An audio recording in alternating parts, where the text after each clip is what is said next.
대통합위원회 여러분들한테 제가 강의를 들어야 할 입장인데 제가 와서 강의를 한다는 게 참 민망합니다. 강의라기보다도 그냥 쭉 이야기를, 역사 만화를 많이 그리니까 거기서 나타난 이야기를 좀 하라, 그런 얘기로 이해를 했습니다. 그래서 처음에 이 청탁을 받았을 때 역사 속의 대통합, 근데 인간의 역사라는 게 맨날 싸운 역사인데 그 통합의 역사라는 것이 싸우다가 통합하고 싸우다 통합하고 그러긴 하는데 그걸 뭘 예를 들 것이냐.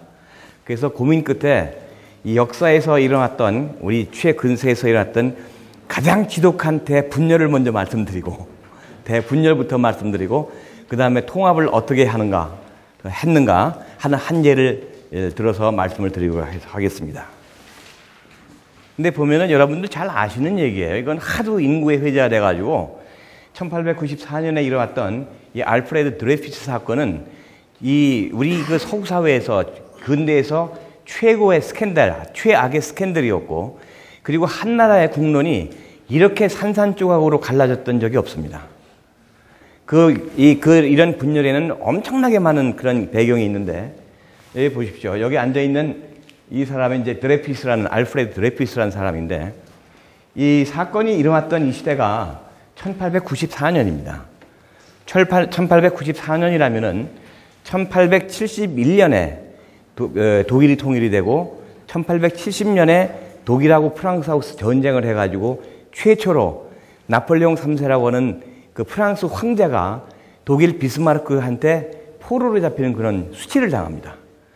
그러니까 그때부터 이 보불 전쟁이 그리고 졌던 1871년부터, 그로부터 이 1차 대전, 2차 대전까지 독일하고의 프랑스의 관계는 불구 대천지변수죠.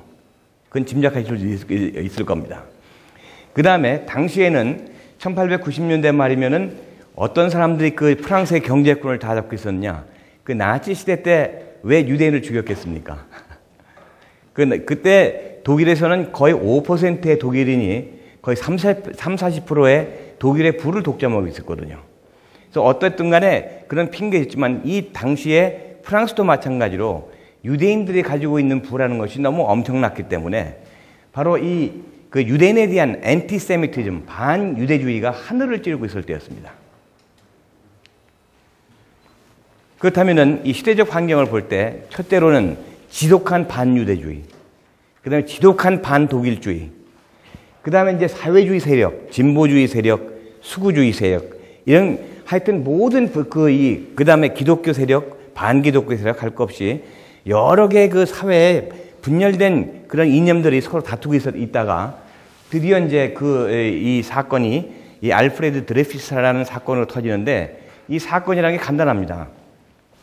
파리에 있는 독일 대사관에서 어떤 프랑스 청소부가 그 방을 청소를 하다가, 영사의 방을 청소하다가 독일 휴지통에서 이상한 쪽지를 하나 발견합니다. 그 쪽지가 뭐냐니까 이 프랑스 그 청소부가 보니까 그 쪽지의 내용이 프랑스의 포병 장교가 비밀을 팔아먹은 거예요. 독일에다가. 그래서 그걸 갖다 당장 첩보부에 보고를 했겠죠. 그러면 이 범인이 누구냐 해서 프랑스 군 수사대가 나서서 조사를 했는데 아무런 근거도 없고 거기에 D라고 하는 이니셜만 적혀 있는 거예요. 그래서 이 사람을 바로 이 알프레드 드레피스라는 사람을 충분한 증거도 없는데도 불구하고 범인으로 지목을 합니다. 그래서 재판을 진행하죠. 그래 놓고 어떠한 확고한 증거도 없이 이 사람을 무기징역에 처해가지고 그 남미에 있는 기아나라고 하는 악마의 섬에다가 유배를 보냅니다. 자, 그렇다면 이 시대 상황이라는 것이 D라는 이니셜 하나로 알프레드 드레피스라는 사람을 고발했는데, 고발당한 이유가 이 사람의 엘자스 출신입니다.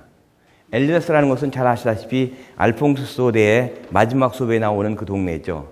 미블라 프랑스, 그러니까 독일과의 국경지대로서 한 번은 독일 땅 됐다가 한 번은 프랑스 땅 됐다가 지금도 가면은 독일어도 쓰고 프랑스어도 쓰고 하는 그런 접경지대예요. 그러니까 독일에 대한 증오심이 팽배했던 그 시대에 독일과 접경지대의 알자스 사람이고, 또 이 사람은 유대인입니다. 그러니까 단지 알자스 출신, 독일과 가까운 데 사는 알자스 출신, 그리고 유대인이라는 이유로 D라는 이니셜 하나를 가지고 이 사람을 간첩죄로 간첩죄로 체포를 해서 아무런 근거도 없이 무기징역에다가 기한으로 유배를 보낸 거예요. 그때는 뭐 어떠한 증거, 반증도 없으니까 그냥 유예무에 넘어갔죠. 근데 그로부터 이제 여기 이 만화를 보시면 아시겠지만은 이 얼마나 유대인을 갖다 이렇게 참 야만스럽게 그렸습니까? 이런 안티세미tism, 반유대주의가 정말 하늘을 찌르던 그 시대였거든요. 그러니까 이 드레피스라는 사람은 아무 죄도 없이 잡혀가지고 무기징역을 받고 이 장면이 뭐냐니까 이 드레피스의 칼을 꺾어 버림으로써 군사적인 모욕을 주고 그리고 그걸 또 구경하려고 말이죠. 워낙 큰 사건이니까 전부 몰려들어가지고 이렇게 사회에 이 관심이 풍자되어 있는데 그 다음에 이것이 잠잠해지나 했습니다. 근데 1998년, 그로부터 4년이 지난 뒤에 이 프랑스의 중령이었던 조르주 피카르라는 사람이 수사대에 있던 사람이 군수사대. 우연히 이 드레피스 사건의 진범이 드레피스가 아니라 바로 이 에스테라지라고 하는 사실을 발견해냈어요. 진범을 잡은 거죠. 자, 진범을 잡았긴 잡았는데 이제 문제가 심각해진 겁니다. 군부는 엉뚱한 사람을 생매장시키고 유배 보내고 거기다가 또 교회 세력이 가담해가지고 반유대주의로 나와가지고 드레피스를 갖다 범인으로 몰았고 그 다음에 수구 언론은 수구 언론대로 드레피스에 대해 계속 간첩이 불명하다는 그런 언론을 쏟았거든요. 그러니까 수구 세력, 즉 드레피스에 반대했던 세력들은 이걸 어떻게 하면 이 사건을 유예무에 넘어가느냐 하는 것이 큰 사건이었고 이 다른 사람들은 진보적인, 좌파적인 그리고 지식인들은 이건 있을 수가 없는 일이다. 이거 국가가 저지른 국가 범죄다 해가지고 심각한 사회 갈등이 벌어진 겁니다.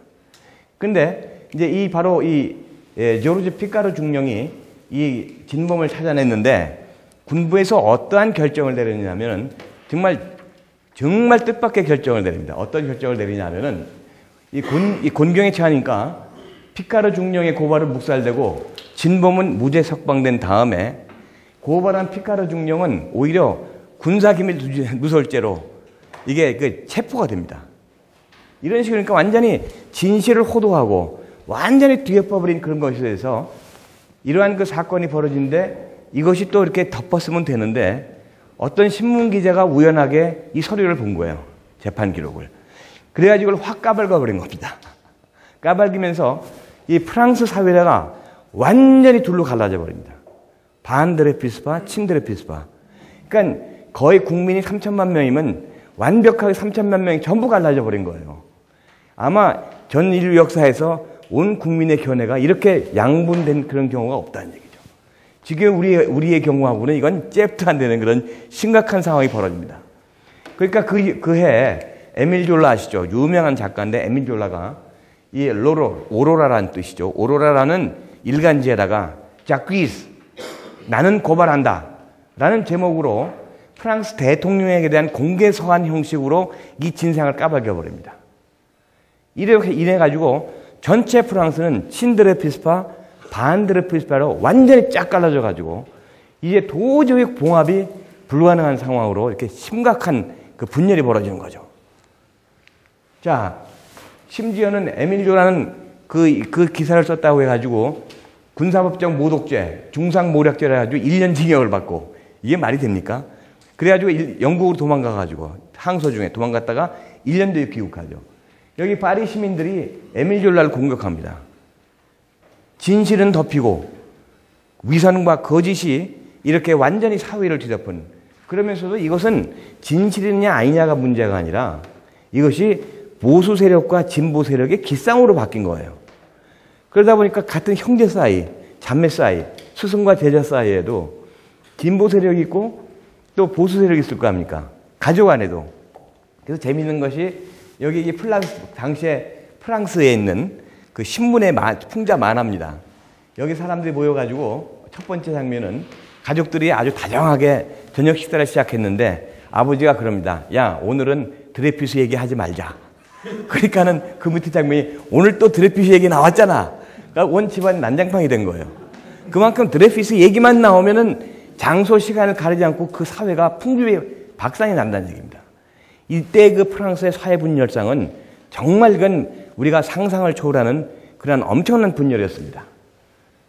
자, 그런데도 불구하고 반유대주의 그런 사람들은 드레이피스 죽이라고 선정을 하는데 이 여론이 너무 나빠지니까 대통령이 어쩔 수가 없잖아요.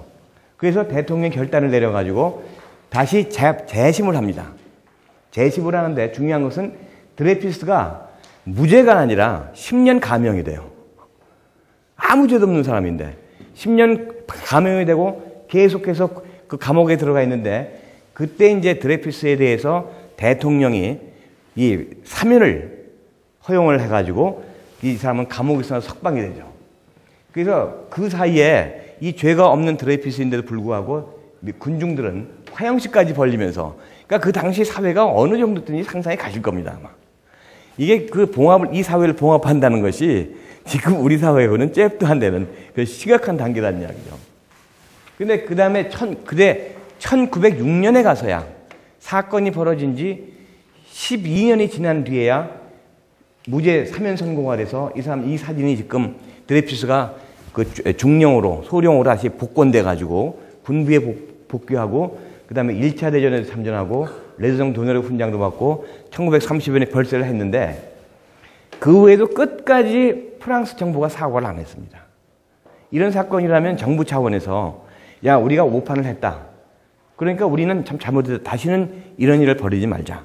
이래야 되는데 절대 사과를 안 하고 드디어 1995년에 가서 사건이 일어난 지 100년이 지난 다음에 정부가 공식 사과를 했으니 여러분들 이게 사회 통합이라는 것이 아니면 국민 대통합 이런 것이 이러한 용기 있는 뭔가 사건이 나거나 옳은 일이 아닐 때 그것은 과감하게 그것은 고백을 하고 그리고 밝히는 것이 통합의 가장 중요한 열쇠가 아니겠습니까? 근데 여기서 중요한 사건이 있습니다. 이 사건이 바로 이스라엘이 탄생하는 계기가 됩니다. 왜냐? 이 사건을 쭉 취재한 기자 가운데 오스트리아 출신 기자 가운데 하나가 테오도르 헤르츠리라는 사람이 있습니다. 유대인이죠. 근데 이 사람이 쭉 하다 보니까 유대인이 서기 72년에 그 팔레스타인에서 쫓겨난 다음에 나라가 없는 민족 아니에요. 그러니까 이 사람들은 어떻게든지 자기가 사는 나라에 융합돼서 거기에서 적응해서 살려는 것이 유대인들의 목적이죠. 나라가 없으니까. 근데 테오도르 헤르츠리 이 드레이피스 사건을 보면서 아무 죄도 없는 저 사람이 유대인이라는 이유 한마디로 한 가지 이유로 저렇게 핍박받고 12년이라는 그 시간을 갖다가 죄 없이 감옥살이를 하고 이렇다면은 우리 유대인들이 아무리 노력을 하고 그 사회에 적응하려고 아무리 노력을 한다도 그 소용이 없는 짓이다. 그 다음 뭐냐? 유대인은 유대인 국가를 가지자만 된다 해서 유대인 스타트라고 하는 이러한 유대인의 국가라는 책을 만들죠. 이것이 바로 시오니즘의 발달이고 이 사람이 말한 유대국가의 창설이라는 것이 그 시오니즘의 바탕이 돼서 그것이 오늘날에 이스라엘이 건국되는 가장 큰 씨앗이고 이 사람이 바로 오늘날에 이스라엘 국부로 되어 있습니다. 그 사건이 드레이피스 사건에서 유출된 거예요. 자, 그렇다면은 여기 보면은 여기 드레이피스 동상도 있고 1994년에는 오페라까지 나옵니다. 이건 뭐냐면 과거에 있었던 그 창피하고 그리고 정말 있어서는 안 된 그런 사건에 대해서 우리 don't remember 하자는 그런 뜻에서 오페라까지 나오는 거 아니겠어요? 그러다 보면 진실을 숨기고 자신의 입지만 지키는 집단 이기심이 사회 분열의 원인이라는 얘기죠. 그리고 상대를 배려하지 않는 독선을 벌이지 않는 한 사회 분열을 피할 수 없다. 이 교훈을 이 드레이피스 사건이 우리에게 주는 것입니다. 자, 그러면 또 하나의 또 엄청난 분열의 예를 들어보겠습니다. 그것이 뭐냐? 바로 스페인 내란입니다. 근데 이상하게 스페인 내란에 대해서는 우리나라에 잘 알려진 게 없어요. 왜 그러냐니까 이 군사독재, 프랑코 시대 군사독재가 30년간 지속되니까 아마 박정희 대통령 전 대통령 시대에 그 얘기를 굳이 꺼내지 않으려고 했던 면도 있지 않았나 싶습니다. 그래서 군사독재하고 연결됐기 때문에 군사정부 시대 때는 그 얘기를 언급을 안 했고 그 다음에 이것이 밝혀지고 다 이게 너무나 이렇게 일반적으로 알려졌을 때에는 이미 독재 시대가 지났기 때문에 이제 우리에게는 그것이 지나간 일로 되지만은 스페인 내란 사건이라는 것이요. 이게 우리나라 6.25 전쟁하고는 한국 전쟁하고 차원이 다른 전쟁입니다. 왜냐? 인류 역사가 100만 년이라면은 인류 역사의 100만 년에 우리 인간이 겪을 수 있는 모든 이데올로기는 다 총체적으로 모인 그 사건이에요.